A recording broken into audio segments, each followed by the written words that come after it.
lang talaga yung masasabi ko dito nga po sa ating Senate President. Ang kapal ng pagmumukha mo.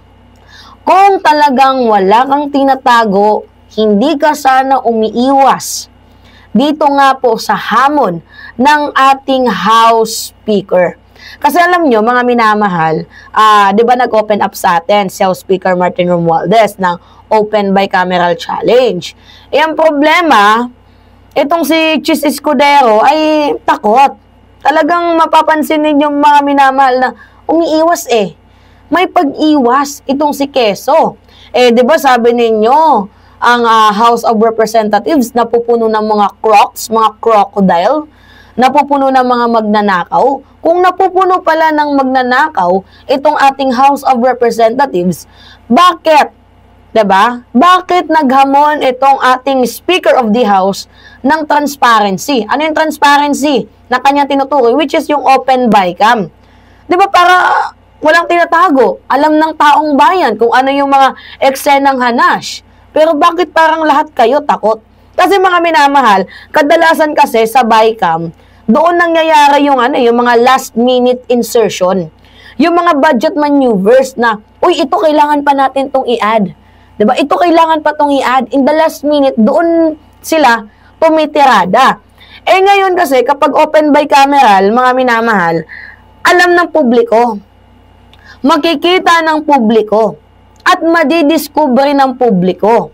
Ngayon, ang problema, kung open bycam, syempre yung mga totoong crocs dyan, matatakot. Kasi baka madiscover yung kanilang mga pinaplano kung saan dadaloy ang mga bilyones na pera ng taong bayan, 'di ba? Tapos hindi natin alam kung saan mapupunta.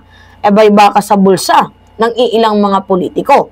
Lalo pat itong si Chis Escudero, mga minamahal, inamin niya na meron siyang campaign donor. At ang kaibigan niya na kanyang campaign donor ay isa sa nakakuha ng malalaking flood control projects sa Bicol. Ang tanong, ilan kayang kaibigan niya at donor ang nakakuha ng mga bilyones na kontrata? Tanong lang po. Lalo pat para sa akin, red flags po yung 52 billion road project ni Escudero. O sige, pag-usapan natin. Total, ipinasok naman ni Escudero yung 142.7 billion sa 6.3 trillion national budget. Pag-usapan natin yan. Eh, yung pinakamalaking bahagi, alam nyo ba, napunta sa infrastructure. Diyan sa 6.3 trillion na yan, ang pinakamalaking bahagi ay napunta sa infrastructure. Siyempre, kada year, nag-iiba kasi yung pangangailangan ng tao. Minsan, diba? Kailangan tutukan ng education. O, katulad nung, for example, yung pandemonyo. Ano yung kailangan ng bansa doon? Mga medicines, health workers, facilities. Saan napunta ang pinakamalaking budget nung time ng pandemonyo? Sa health, diba? Sa Department of Health. Ngayon, syempre, nakikita natin na medyo maulan-ulan ba? Oo. Tapos pag umuulan, nalulubog na tayo. Ngayon, ang punto dito mga minamahal, syempre, kailangan din pagtuunan ng budget itong ating mga kalsada. Ngayon, sa 6.3, mayroon dyang 142 billion. Oo. Tapos yung 52 billion na yan, naka-allocate para sa kalsada. So, hinati sa 912 project. Oo. Ngayon, ano itong mga proyekto na to sa construction rehab, slope protection, bypass roads. So, malinaw mga minamahal na ang pattern. Ano yung pattern dito? Mayroon tayong 164 project na tigwa 100 million ng pondo. So, pansinin ninyo kung ano yung pattern dyan. Halatang gawa-gawang template at walang matinong batayan. So, sa iba pang mga infrastructure allocations, ano yung mga meron? Sa mga gusali, mayroong nakapondo na 38.7 billion. Sa flood control, meron ding 35.1 billion. Sa street lighting, meron ding 11.1 billion. Sa tulay, 3.8 billion. Sa MISC, sa water system, airport upgrade, lab equipment, mayroong nakalaan na 1.3 billion. na kinabang dyan ay yung pinakamalaki na kinabang dyan, mga minamahal, Bulacan. Mayroong 12 billion pondo sa probinsya ito ni Joel Villanueva, which is kaalyado ni Chis Escudero.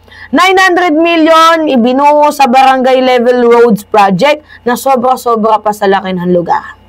Halimbawa, yung barangay Bigte at barangay Minuyan, diba? Mayroong 100 million kahit 13,000 lang combined population. Diba? 13,000 lang ang combined population, tapos yung kanilang area mayroong 100 million. So makikita ninyo, mga minamahal, na halos lahat ng nabigyan ng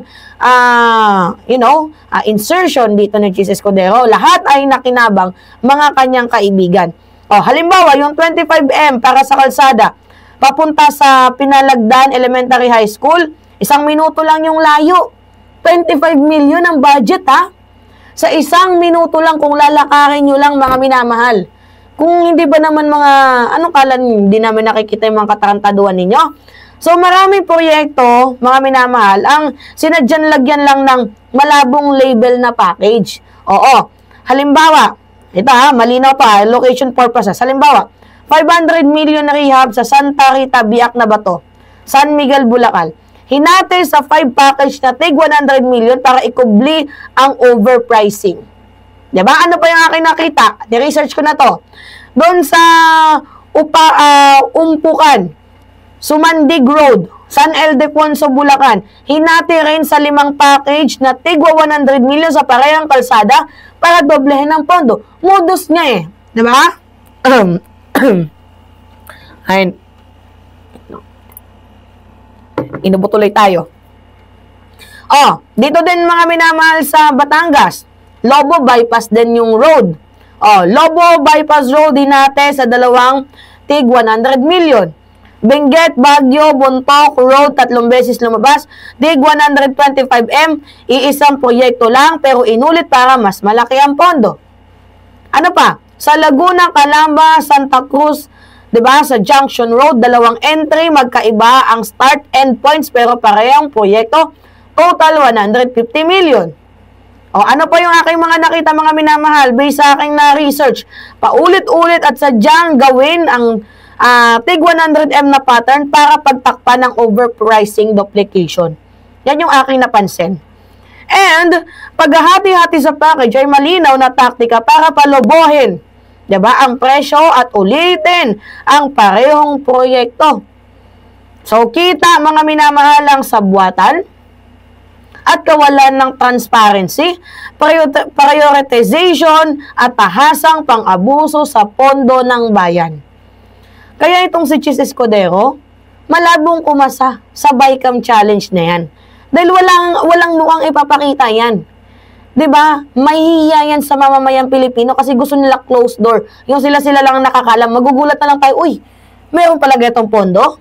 So, ang pinakagarapal na ginawa ng BICAM, diba? Yung plano mismo ni Escudero na tanggalin ang pondo ng PhilHealth. Tapos, ang ginawa niya, inilipat sa pork barrel projects niya. For own interest, diba? So, plano at personal na isinagawa ni Escudero, mga minamahal, bilang Senate President, siya mismo ang nag-utos at nagpatupad ng pagtanggal ng mahigit 70 billion PhilHealth subsidy. Sa BICAM report, mula full funding hanggang zero original budget, may 431 billion para sa PhilHealth, pero tinanggal lahat ni Escudero para ilipat sa kanyang sariling pork barrels. Mas maganda kung pakinggan, kung basahin nyo na lang itong article na yan. Yan o. So, 6.6 sa ham and cheese, Escudero insert 142 billion in 2025 budget to benefits ally. Allies niya lang ang nagbenepisyo, hindi mamamayang Pilipino. Diba? Alright, sige kayo. Ano yung masasabi ninyo? Kaya dapat, kumasasana itong si Quezon sa tinatawag na Open BICAM Challenge kung totoong meron siyang paninindigan at hawak na accountability and transparency sa kanyang sarili. Alright, mga minamahal, it's me again, Alicia Nyo. Nagbabalik muli para sa ating panibagong video.